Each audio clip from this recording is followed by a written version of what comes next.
सो अभी अपन हड़कर से टॉपिक चालू करने वाले हैं which is colloidal dispersion. So I will be taking some parts from my notes also and some parts from the Google drive. मतलब अपना मार्टिन का जो बुक है, जो रेफरेंस बुक है, जो सर ने हम लोग को बोला रेफर करने के लिए, वो भी मैं उधर से भी मैं कुछ पॉइंट्स कवर करूँगा. बट फॉर हाल फिलहाल के लिए, अभी के लिए जो मेन पॉइंट्स हैं, जैसे कि अभी मैं बोल सकता हूँ जो मेन डेफिनेशंस हैं, जितना भी लिखना है वो आपको मैं अभी अपने नोट से करवाऊँगा. तो ये थोड़ा सा राइटिंग थोड़ी सी वेयर करना, आई am very sorry. And disperse system, अब सबसे पहले बात को मालूम होना चाहिए कि डिस्पर्स सिस्टम क्या होता है. Disperse system is nothing but a system is consisting of dispersed phase and dispersed system, dispersed medium, sorry. तो एक ऐसा फेज रहता है जिसको हम बोलते हैं डिस्पर्स्ड फेज, और एक ऐसा मीडियम रहता है जिसको हम बोलते हैं डिस्पर्स्ड मीडियम. अभी कैसे होता है कि डिस्पर्स सिस्टम में जो डिस्पर्स्ड फेज रहता है, इसके बारे में आपको इतना कुछ ज़्यादा जानने की ज़रूरत नहीं है. आप सिर्फ इतना खाली याद रख सकते हो डिस्पर्स सिस्टम का मतलब क्या होता है. And then it is written suspension का मतलब क्या होता है, एंड कोलॉइडल सिस्टम का मतलब क्या होता है. Both suspension and colloidal systems are two phase systems. ये दोनों ही सिस्टम्स दो फेज से बनते हैं, इतना आपको याद रखना है. ठीक है, सिर्फ डिफरेंस इतना ही है कि कोलॉइडल सिस्टम के अंदर पार्टिकल्स की साइज होती है वो डिफरेंट होती है एज कम्पेयर टू सस्पेंशन के अंदर जो पार्टिकल की साइज होती है. तो कोलॉइडल सिस्टम में पार्टिकल की साइज होती है, वो होती है 20 से लेकर 4000 एंगस्ट्रॉम्स तक. अच्छा, तो ये तो अपना क्लियर हो चुका है. अभी classification on the basis of particle size. So I will be going on to some pictures here, okay, which are present in Martin, so you can refer those.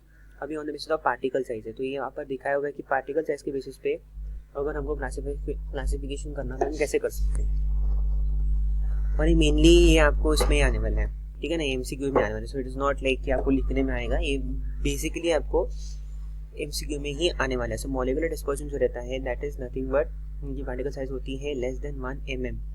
Now invisible in electron microscope pass through ultra filter and semi permeable membrane undergo rapid diffusion. Okay, ये सब पढ़ने की कोई जरूरत नहीं है. खाली इतना पढ़ना है आपको कि मॉलिक्यूलर डिस्पर्जन का साइज कितना होता है, लेस देन 1 नैनोमीटर. mm में आपको रॉन्ग बोला मैंने, it is less than 1 nanometre.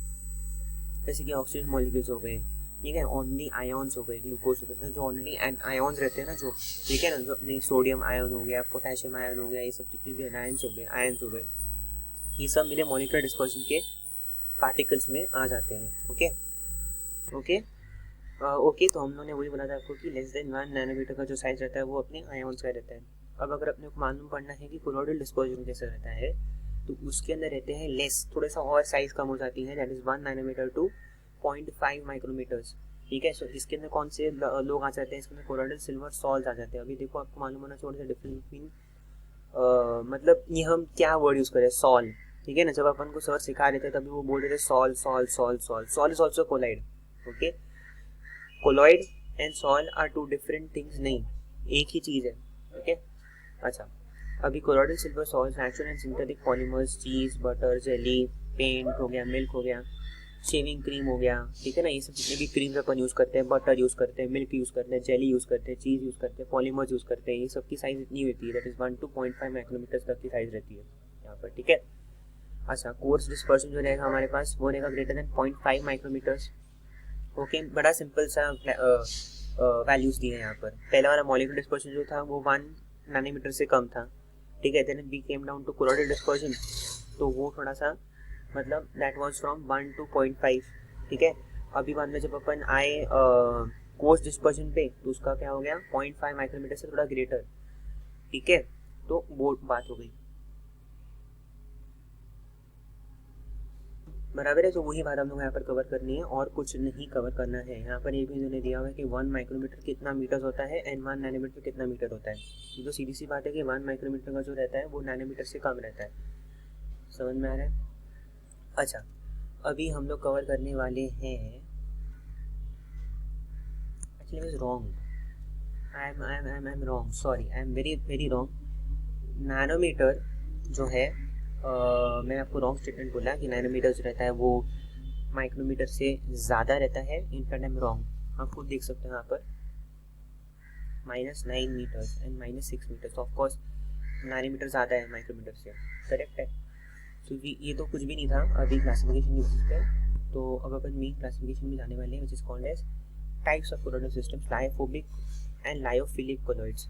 वो मैं अपने नोट से करने वाला हूँ। तो उसमें क्या लिखा हुआ है हम लोग देखते हैं। अच्छा, तो सर ने हम लोग को एक्चुअली क्या किया था कि before going on anything else he had done something is called dialysis and everything. But उससे पहले मैं शायद से आपको ये कवर करना चाहता हूँ, लायोफिलिक एंड लायोफोबिक। तो लायोफिलिक कोलर जैसे होते हैं जिनके अंदर सॉल्वेंट लविंग पार्टिकल्स होते हैं, ओके, जिनके अंदर सॉल्वेंट लविंग पार्टिकल्स होते हैं, और वो ज़्यादा करके पार्टिकल्स जो रहते हैं वो आयोनिक रहते हैं। सिंपल सी बात है कि जो भी चीज़ जो वाटर सोल्यूबल होती है उसको आयोनिक होना ही पड़ता है। तो सिंपल सी बात यहाँ पर भी है कि भाई यहाँ पर लायोफिलिक कोलर्स की बात करें जिसके अंदर पार्टिकल्स जो रहेंगे वो आयोनिक रहेंगे। So as you can see here, ये कोलोइडल सॉल्ट नहीं, कोलोइडल सॉल ऑफ जेलेटिन और एकेशिया है। That's an example. Can be prepared by adding the powder to the solvent at room temperature and stirring it, ठीक है।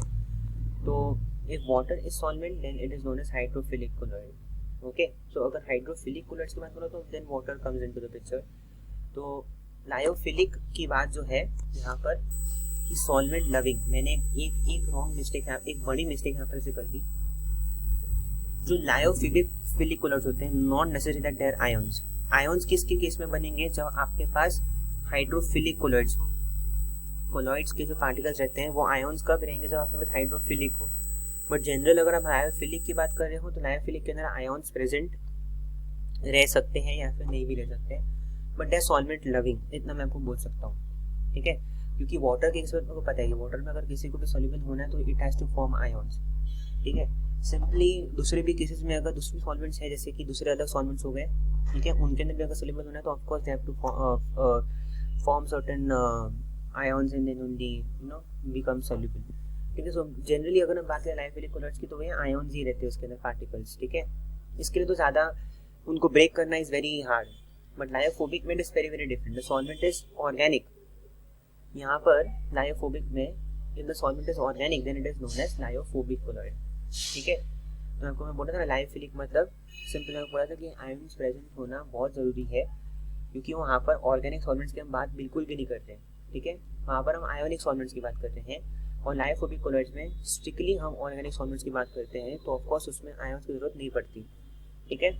अच्छा, now we will go on the other methods, that is your dialysis, जिसको हम बोलते हैं dialysis and electrodialysis. So quickly we will go through this, ठीक है। तो जल्दी से अपन डायलिसिस कवर कर लेते हैं। Dialysis is a process which is used to separate the ionic particles from the colloidal system. इतना ध्यान कर सकते हो शॉर्ट में। तो इसमें वही लिखा हुआ है कि it is used to separate crystalloids. तो आयोनिक पार्ट जो रहते हैं ना, आयोनिक पार्टिकल्स क्रिस्टल सॉरी अपने कोलॉइडल सिस्टम के अंदर उनको क्रिस्टलॉइड्स बोलते हैं। तो dialysis is used to separate crystalloids from colloidal particles using a semi permeable membrane, that is cellulose membrane for example is a semi permeable membrane. Bag is suspended. Normally क्या किया जाता है, एक बैग को लेके सस्पेंड किया जाता है एक सॉल्वेंट के अंदर। तो यहाँ पर तो अभी इन्होंने कंटेनर कंटेनिंग वाटर की बात की है, तो ठीक है वाटर भी हो सकता है, but bag is suspended in a water containing container. अब जो रहता है, जो बैग रहता है ना, वो स्पेसिफिकली ऐसा रहता है कि सेमी परमेबल मेम्ब्रेन जैसा ऐड करे, ओके, जिसकी वजह से क्रिस्टलॉइड्स खाली पास कर सकते हैं, कोलॉइडल पार्टिकल्स पास नहीं कर सकते। इधर मैंने लिखा हुआ है कि a bag is suspended in a container containing water and the membrane of the bag is small pore size and only crystalloids are passed through and colloidal particles are retained. This is how separation is achieved. Okay, so this is how the separation is achieved and this is only which is called a dialysis. Okay, इसको हम dialysis बोलते हैं। आपको figure बताता हूँ quickly. So here you can easily see the picture of the dialysis. ठीक है, simple picture है, इसमें कुछ प्रॉब्लम तो है नहीं। जिसमें आपने एक यहाँ पर एक देखा हुआ है, एक कंटेनर रखा हुआ है यहाँ पर, स्पेसिफिकली एक कंटेनर को यहाँ पर प्लेस करके रखा हुआ है, and here a sac of semi permeable membrane is placed inside. Now यहाँ पर आप खुद देख सकते हो कि सॉल्वेंट, ठीक है ना, यहाँ पर एक कंटिन्यूअस प्रोसेस दिखाया जा रहा है, ठीक है। इफ यू कैन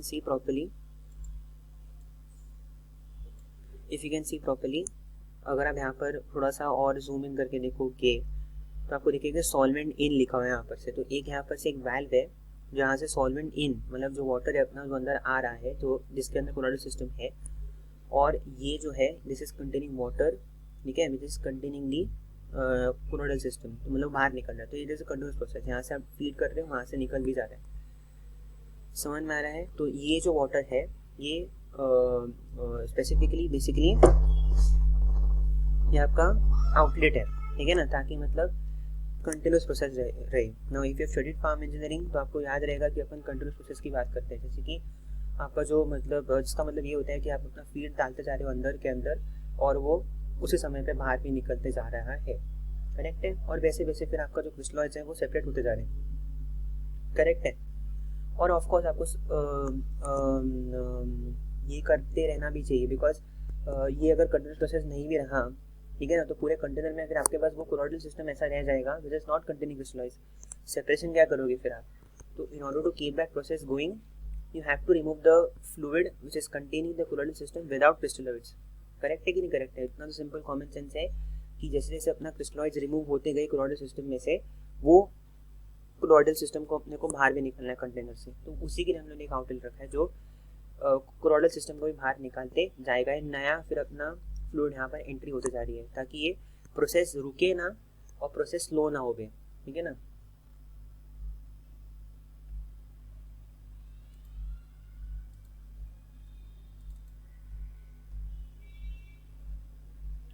तो ये तो हमने अभी देख लिया है ना। Similar process is electrodialysis. अभी सिंपल क्या बात है खाली इलेक्ट्रोडायलिसिस में कि the things will be entirely same. The only thing is यहाँ पर आप इलेक्ट्रोड्स इंट्रोड्यूस कर रहे हो now because of the electrodes present there, क्योंकि हमारे क्रिस्टलॉइड्स आयोनिक हैं, तो इलेक्ट्रोड्स के एनोड और कैथोड जो हमने प्लेस करके रखा हुआ है कंटेनर के अंदर, उनके एक्शन की वजह से क्या होगा कि जो हमारे पार्टिकल्स हैं, जो हमारे क्रिस्टलॉइड्स हैं, वो आयोनिक है, राइट। तो वो एक्शन की वजह से क्या हो जाएगा, इलेक्ट्रोड्स के एक्शन की वजह से ना आयोनिक विल मतलब एक सर्टेन आयन्स जो रहेंगे वो कैथोड पे जाएंगे, एक सर्टेन आयन जो रहेगा वो एनोड पे जाएगा। तो this is how crystalloids be separated. Same process है, खाली इतना चीज है कि कंटेनर के अंदर आप जो है you are going to put your electrodes, okay. Now will be doing, हाँ एक और बात जो मेरे को बोलनी थी यहाँ पर कि अगर आपको लाइफ कोलॉइड्स को प्रिपेयर करना है तो आप कैसे प्रिपेयर करोगे। There are two methods to prepare life colloids जो सर ने कवर किए थे, dispersion method and condensation method, and then there is Bredig's electric arc method, and then we have oxidation also. तो क्विकली कवर करते हैं। तो dispersion method का क्या बोलता है अपने को, the particle of bigger size are brought into the colloidal size by grinding them, ठीक है ना।